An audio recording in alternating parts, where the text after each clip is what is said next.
Alex Jones here, reporting for Infowars.com at 4:30 in the morning Central Standard Time. As you know, I've been saying terror attacks in the U.S. to be blamed on the Patriot Liberty Movement have been imminent because of massive propaganda in news, but also entertainment, saying that it was imminent when there was no evidence of it. That's always a telltale sign. And their need to sick Homeland Security now on the, quote, new enemy, not Al-Qaeda, the American people. Well, now, ladies and gentlemen, they've had a big supposed shootout, and a witness saw one of the pressure cooker bombs out the window, and men throwing hand grenades that you can only get if you're basically in the military. And you see the insiders in the media like to brag that they know what's going to happen. So days ago, they were saying things like, I wouldn't be surprised if it's Navy SEALs who are disgruntled. I wouldn't be surprised if it's Army. And I heard them again say that last night on CNN. You saw it. They've been saying it, but they have no idea who's behind it. No idea who's behind it. So you've got all this going on, and then you've got these individuals right here, and they say this guy's dead now in the shootout with the police, and this guy's supposedly on the run. Doesn't he just look like the perfect patsy right there for you? And it just goes on and on and on. Now here's the issue. We now have at least 10 Navy SEALs with Navy SEAL Punisher insignias with the Craft International Red Seal on the skull. And we don't know if that's really Craft International, Chris Kyle's company, or people posing as them. But they're there basically in control of the police before, during, and after the bombing. We're talking in some cases 25, 30 feet from where the bomb goes off. Okay? And so I want to show you some of this right now. There you have Chris Kyle, the dead sniper. Isn't that convenient? And you've got Craft International symbol. There he is on TV wearing it. It says Craft. Boom. These guys. And here they are just 20-something feet from the flags. You can pull those photos up and see enlargements. We've got video of these guys running around. He's got a detector right there, radiation detector. That's just minutes after the blast. So they're there in an official capacity. Let's just get that part straight for everybody. Okay? And the government doesn't want you to look at this. They don't want this to be discussed. In fact, in their press conference last night, they said, only look at these men. Don't look at anything else. Well, I can imagine why you don't want us looking at any of the other photos right around the bombing. Because it's not just these Navy SEAL guys. It's what looks like classic Delta Force and their kind of unofficial uniform that they recognize but other people don't.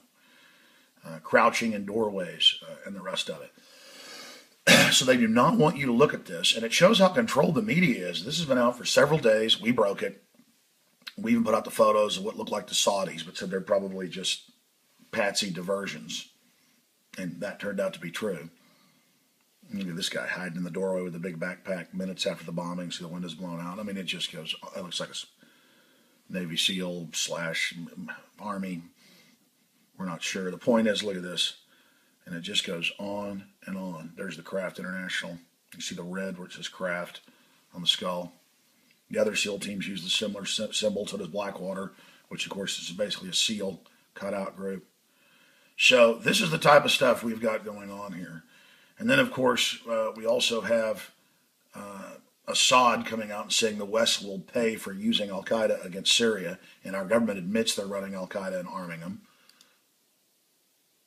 So we've got all this going on. I just thought I would pull up for everybody right here the fact that British SAS back in 2005 in Basra got caught with wigs, fake wigs and all this stuff, and reportedly staging events to get the Shiites and the Sunnis killing each other. You can see the wigs right there, their weapons that got picked up. They had to raid, of course, that facility to get them out of there. So this is the type of stuff that we're basically talking about, is this total police state takeover. You can see this special forces guys that got caught, and then they had to have the British raid the jail that they were in to get them out. And again, they were posing as Sunnis stirring it up with Shiites. And there's just hundreds of examples of this. So that's what I'm trying to get at right now with everybody. And I just hope that everyone understands that there is a lot more to this story than we are being told right now. And that as a society, we need to understand that all these events are used to take our liberty. And the fact that the media is so controlled that we have got all these incredible people of interest with matching backpacks, you name it, right where the bomb went off, minutes before, and we're supposed to ignore all this and say only these guys. Quite frankly, this guy looks like a special forces type that was brought in to be part of the drill, which we know they were having now, that they lied about, that all the witnesses reported, and probably took him out. We don't know. Same thing happened on the Madrid bombing that turned out was staged. That even came out in the Spanish news, that they ended up shooting up and blowing up the supposed suspects so they could never go to trial. Very suspicious. And this whole thing is happening at a time when Obama and Bush Jr.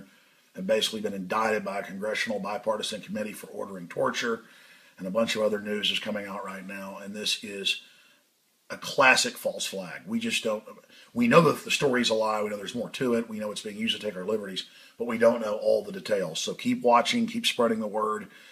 Pray for Infowars.com. We're on the cutting edge of all this, and I'll be on the radio 11 a.m. today covering this. So here's my 4:30 in the morning report on this situation, and we'll see what the spin machine does coming up in the next few hours.